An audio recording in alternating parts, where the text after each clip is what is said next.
एक ऐसी bullet train पे बैठ के आया हूँ जिसमें सबको देने के लिए 15-15 लाख रुपया रखा हुआ था। 2-2 करोड़ नौकरी की कोठरी रखी हुई थी। कुछ एक डिब्बे में अच्छे दिन भी थे, कुछ एक डिब्बे में वहाँ पर स्मार्ट सिटी भी थी, कुछ जगह पे स्मार्ट गांव भी था।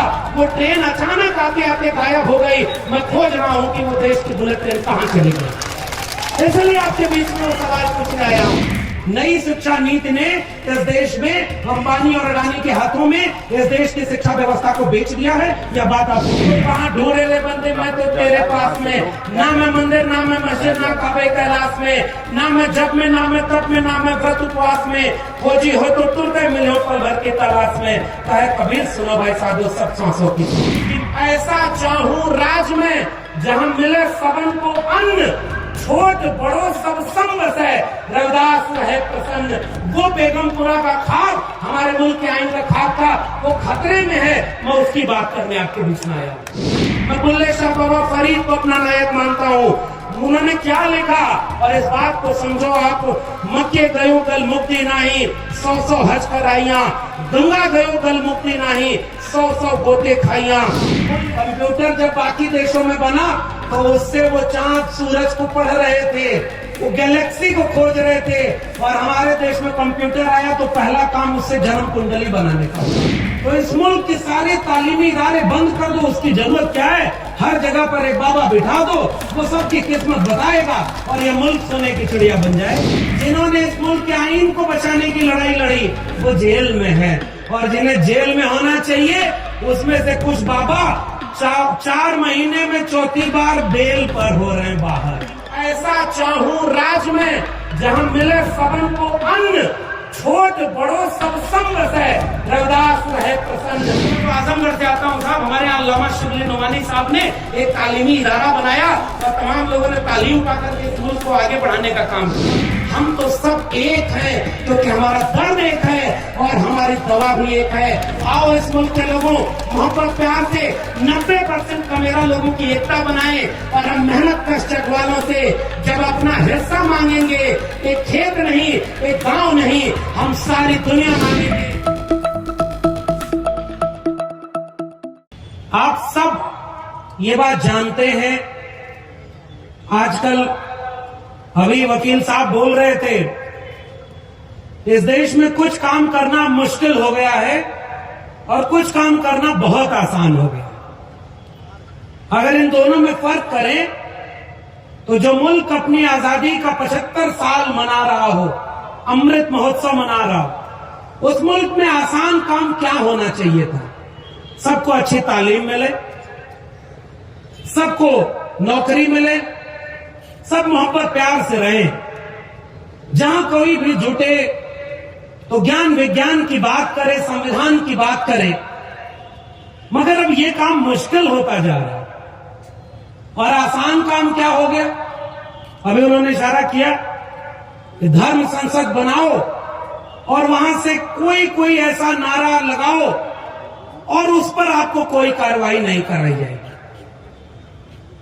अब तो बहुत सारे और लोग शुरू हो गए, वो बड़ी बड़ी रैली और सम्मेलन करके किस्मत बता रहे हैं और मेन स्ट्रीम मीडिया ये दिखा रहा है कि ये अंधविश्वास नहीं, पाखंड नहीं, ये चमत्कार हो रहा है और उनके ऊपर से जो दिखाई देता है वो बोलते हैं और पूरी मीडिया ये साबित करने में लग रही है कि ये विज्ञान है और वो बाबा को एकदम सब लोग सर आंखों पर बिठा रहे हैं। मेरा मन हुआ कि फिर मैं क्या बोलूं, तो जितने अगर इन बाबाओं की बात में ही सच्चाई है तो इस मुल्क के सारे तालीमी इदारे बंद कर दो, उसकी जरूरत क्या है? हर जगह पर एक बाबा बिठा दो, वो सबकी किस्मत बताएगा और ये मुल्क सोने की चिड़िया बन जाए। हम आपके खिलाफ क्यों बोले? हो सकता है कासिफ भाई और ये लोग इतनी मुश्किल से आयोजन किए हैं, कल को यहीं के मुकदमे कोई लगा दे, तो हम इनको मुश्किल में नहीं डालना चाहते, इसलिए हम उन लोगों के खिलाफ कुछ नहीं बोलना चाहते। हम तो कह रहे हैं कि आप हो सकता है बहुत सही बात कह रहे हो, हम नादान हैं, हम नहीं समझ पा रहे, इसलिए हम तो यहां खड़े होने लायक इसलिए बने इस मुल्क में। इस मुल्क के किसान, कामगार, कमेरा तबके से आने वाले लोग, इस मुल्क के SC ST किसान जातियों, मेहनत कश जातियों और दलित, पिछड़े, आदिवासी और पसमानदा लोगों के बीच से तमाम लोग जिन्होंने इस मुल्क को रहने लायक बनाया, वो सारे लोग, हमारे जैसे लोग अगर यहाँ इस वक्त खड़े हो पा रहे हैं तो वो केवल और केवल इस मुल्क के आईन और मंडल कमीशन की वजह से है। इसलिए हम वो बात बोलेंगे जो सच बात होगी। आपके लिए बाकी चीजें बहुत अहमियत रखती होंगी, हमारे लिए इस मुल्क का आईन अहमियत रखता है और हम इसलिए इस मुल्क के आईन की हिफाजत के लिए चिंतित हैं और यहां आपके सामने खड़े हैं। हम चाहते हैं कि इस मुल्क में आज दुनिया चांद पर जा रही, दुनिया में ज्ञान विज्ञान कहां जा रहा। ये वही मुल्क है, कंप्यूटर जब बाकी देशों में बना तो उससे वो चांद सूरज को पढ़ रहे थे, वो गैलेक्सी को खोज रहे थे, और हमारे देश में कंप्यूटर आया तो पहला काम उससे जन्म कुंडली बनाने का हुआ। इस देश में ऐसा ऐसा चमत्कार हुआ है, मैं बहुत नहीं उधर जाना चाहता कि कब कौन सी मूर्ति दूध पीने लगती है और कब कौन जादू करके लोगों को ठीक करने लगता है। मैं अफसोस के साथ कहता हूं, इस मुल्क में नजला जुकाम खांसी से अगर कोई मर जाए और उसे एक टैबलेट दवा का न मिले तो मुझे लगता है कि मेरा दस्तूर खतरे में है। अगर आज की डेट में कोई भूख से मर जाए, कोई गरीबी से मर जाए, किसी के घर में चूल्हा न जले और हॉस्पिटल और स्कूल पर बात होने की बजाय दिन रात मंदिर मस्जिद के नाम पर बात हो, तो मुझे अफसोस होगा और मैं हर मंच पर खड़े होकर के कहूंगा कि स्कूल, कॉलेज और विश्वविद्यालय की बात करो, संविधान की बात करो, इस मुल्क को जोड़ने की बात करो। केवल मेरा इतना कहना है, बड़े बड़े ताकतवर लोग हैं भाई, उनके ऊपर कोई टिप्पणी करेंगे तो बहुत कुछ हो सकता है। हमारा दोस्त उमर खालिद आज भी जेल में है। हम लोग वहां खड़े होकर के नारे लगाया करते थे, संविधान को बचाने के नारे। हमारे प्रोफेसर हनी बाबू जेल में हैं। तमाम लोग जो आदिवासियों की लड़ाई लड़ते हैं वो जेल में है।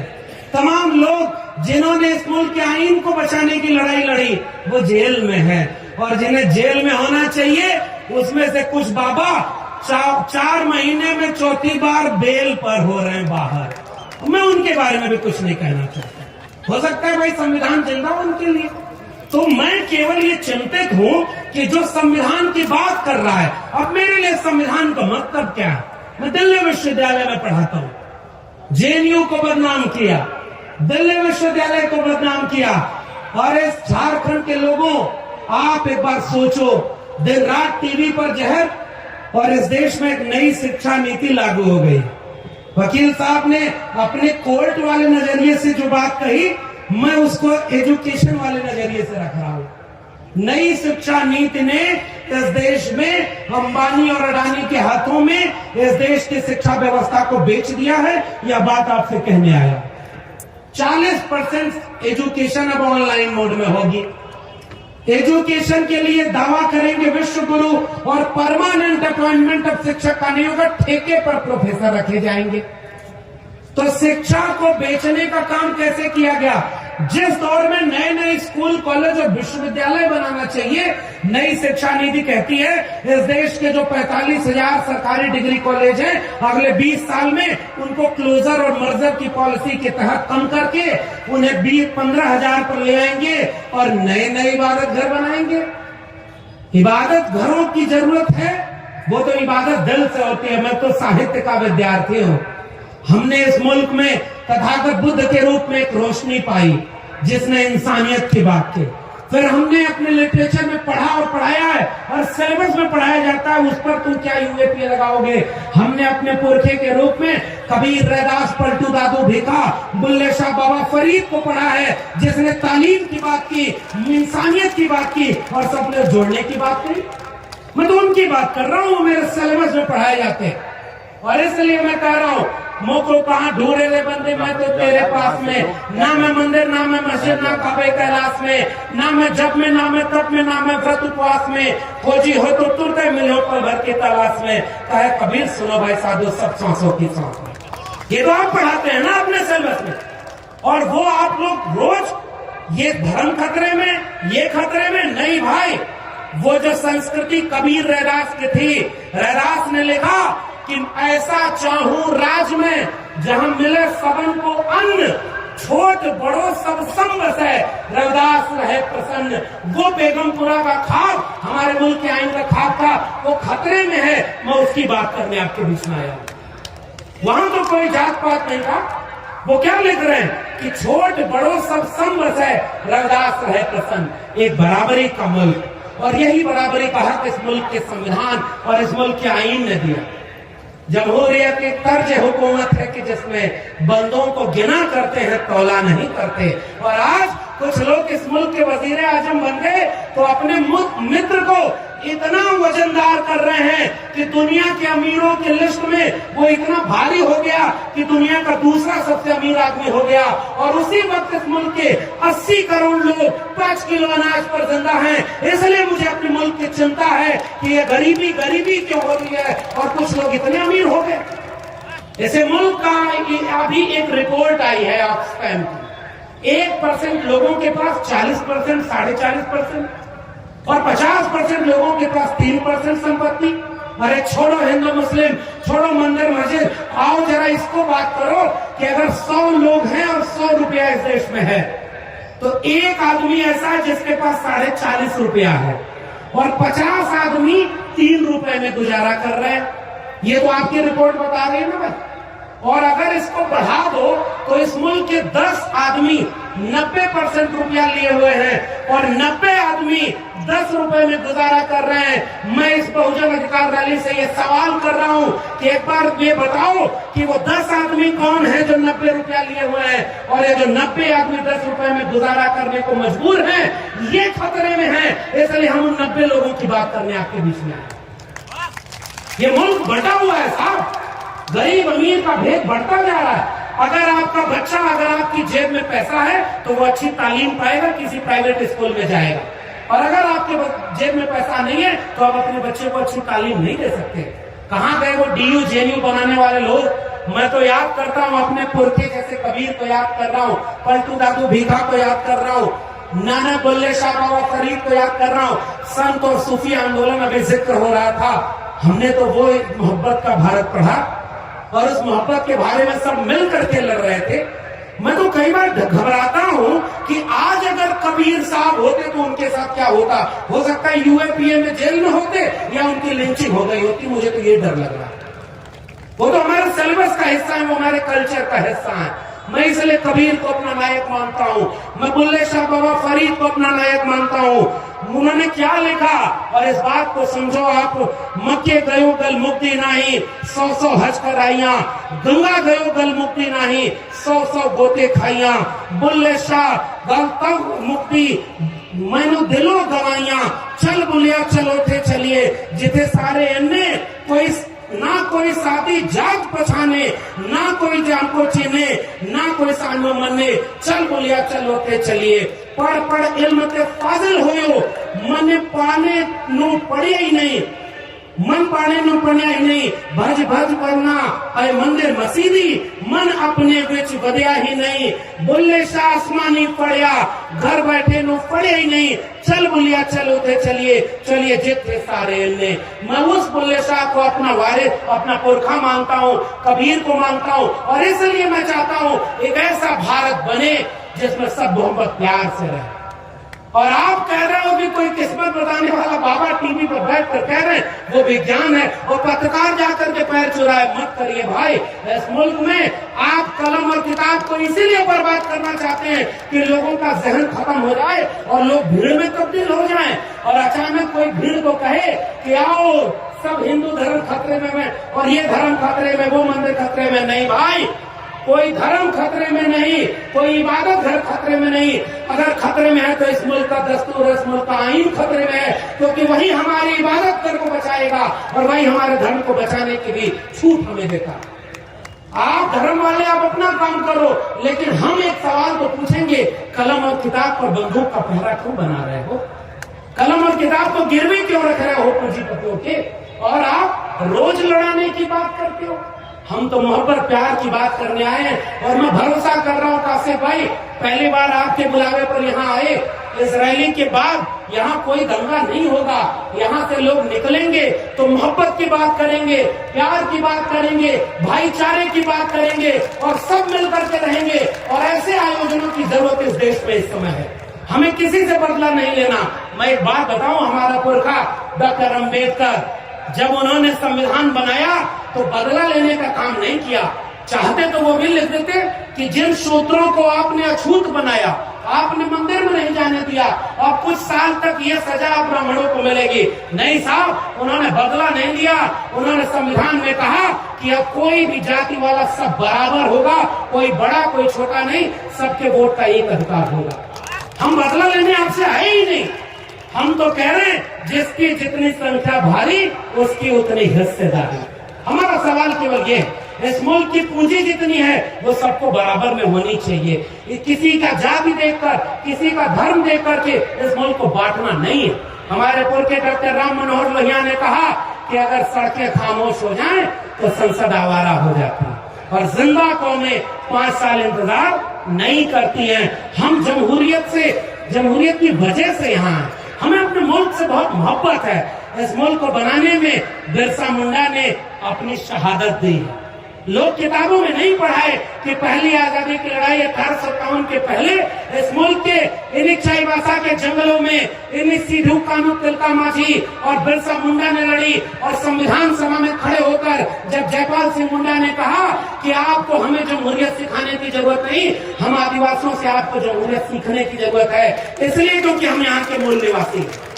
वो बिरसा मुंडा और जयपाल सिंह मुंडा को मैं याद कर रहा हूँ, डॉक्टर अंबेडकर को याद कर रहा हूँ और अपने ओबीसी समाज से आता हूँ, किसान कामगार कमेरा जातियां, और उन कमेरा जातियों ने अन्न पैदा करके इस दुनिया को खाने पीने और पेट भरने लायक बनाया। और जब हमारे बच्चे स्कूल कॉलेज विश्वविद्यालय पढ़ने गए तो आप रोज ये मंदिर मस्जिद के नाम पर बहस कराते हो और उधर डीयू जेयू बर्बाद कर रहे हो। असली खेल समझ रहे हैं। मैं गांव का हूँ, एक आखिरी किस्सा सुनाकर जाऊंगा क्योंकि और भी लोग बोलने वाले हैं। हमारे यहाँ गांव में भैंस चुराने वाले चोर आते थे। इशारे में बोल रहा हूँ, समझदार और जागरूक मंचों से किसी का नाम नहीं लिया जाता। चोर अब आते थे भैंस चुराने तो गांव वाले भैंस की गली में घंटी बांधे रहते थे कि भैंस अपनी एंट्री होती है और भैंस सुरक्षित है। रात के अंधेरे में चोर आते थे तो पहला काम करते थे घंटी निकाल लिया और घंटी लेकर एक चोर पूरा भागता था और भैंस लेकर बाकी चोर पश्चिम भागते थे। रात के अंधेरे में गांव वाले जागते थे, इधर भागेंगे जिधर से घंटी की आवाज आ रही है। पूरी रात वो दौड़ते गए, चोर अंत में घंटी फेंक करके भाग गया और जब वहां पहुंचे तो उनके हाथ में क्या मिली? घंटी, और चोर उनकी भैंस चुरा करके लेके चले गए। इस मुल्क के 90% लोगों के बच्चों के हाथ से शिक्षा, रोजगार और उनके स्वास्थ्य के हक था, उसको कोई चुरा रहा है और रोज आपको कहता है कि आप खतरे में हो। अरे भाइयों, इस मुल्क में अगर आप खतरे में हैं तो आप गरीब घर में पैदा होंगे तो आपके बच्चे को अच्छी तालीम नहीं मिलेगी। सबसे बड़ा खतरा तो यह है। इसके लिए क्यों नहीं आंदोलन करते? इस देश के आप बताओ कि आपके जिले के कितने प्राइवेट स्कूल ऐसे हैं जिसमें आप अपने बच्चों को पढ़ा पाओगे? इस मुल्क में लोगों को खाने को रोटी नहीं, इस मुल्क में लोगों के बच्चों को पढ़ने की तालीम नहीं, और उस मुल्क में नई बहस छेड़ी जा रही है इसलिए कि इस मुल्क को मानसिक रूप से गुलाम बनाओ और झूठे वादे करके सरकार बनाओ। मैं तो एक ऐसी बुलेट ट्रेन पे बैठ के आया हूँ जिसमें सबको देने के लिए 15-15 लाख रुपया रखा हुआ था। 2-2 करोड़ नौकरी की कोठरी रखी हुई थी। कुछ एक डिब्बे में अच्छे दिन भी थे, कुछ एक डिब्बे में वहाँ पर स्मार्ट सिटी भी थी, कुछ जगह पे स्मार्ट गांव भी था। वो ट्रेन अचानक आते आते गायब हो गई। मैं खोज रहा हूँ कि वो देश की बुलेट ट्रेन कहाँ चली गई। इसलिए आपके बीच में वो सवाल पूछने आया हूँ। आप सवाल करेंगे तो आप पढ़े लिखे हैं तो अर्बन नक्सल, किसानों ने आंदोलन किया तो वो कौन लोग हैं जिन्होंने किसानों को खालिस्तानी और आतंकवादी बताया? इस मुल्क में CNRC का आंदोलन हुआ जो भारत का संविधान लेकर के हुआ, उनको किसने बदनाम किया? और यहाँ पर जब आदिवासी लड़े तो आदिवासी को नक्सल कहकर के जेल में डालने वाले लोग कौन है भाई? इसलिए मैं आपसे जाते जाते गुजारिश करने आया हूँ, इस मुल्क को हमारे पुरखों ने बड़ी शिद्दत से बनाया था। भगत सिंह, उसने जब शहादत दी होगी तो उसने अपने आखिरी लखपत्र में लिखा, आखिरी खत में, कि मैं इसलिए मर रहा हूँ, शहादत दे रहा हूँ कि आने वाली पीढ़ियां अपने बच्चों, अपने माए अपने बच्चों को भगत सिंह बनाने का ख्वाब देखेंगी। मैं आज चाहता हूँ कि अगर आज अम्बेडकर होते, भगत सिंह होते, और ये हमारे, मैं तो आजमगढ़ से आता हूँ साहब, हमारे यहाँ अल्लामा शिबली नोमानी साहब ने एक तालीमी इदारा बनाया और तमाम लोगों ने तालीम पाकर के इस मुल्क को आगे बढ़ाने का काम किया। हमारे नायक तो वो लोग हैं ना भाई, अब्दुल कयूम अंसारी, आसिम बिहारी से होते हुए जयपाल सिंह मुंडा से होते हुए जगदेव प्रसाद कुशवाहा, राम स्वरूप वर्मा, पेरियार ललई सिंह यादव और तमाम लोग मंडल और कांशीराम, हम तो सब एक हैं क्योंकि हमारा दर्द एक है और हमारी दवा भी एक है। आओ इस मुल्क के लोगों मोहब्बत प्यार से 90% कमेरा लोगों की एकता बनाएं और हम मेहनत कष्ट वालों से जब अपना हिस्सा मांगेंगे, एक खेत नहीं, एक गांव नहीं, हम सारी दुनिया मांगेंगे। बहुत बहुत शुक्रिया। जय भीम, जय मंडल, संविधान जिंदाबाद, कुल गुलाम जिंदाबाद, इंकलाब जिंदाबाद, जोहार झारखंड।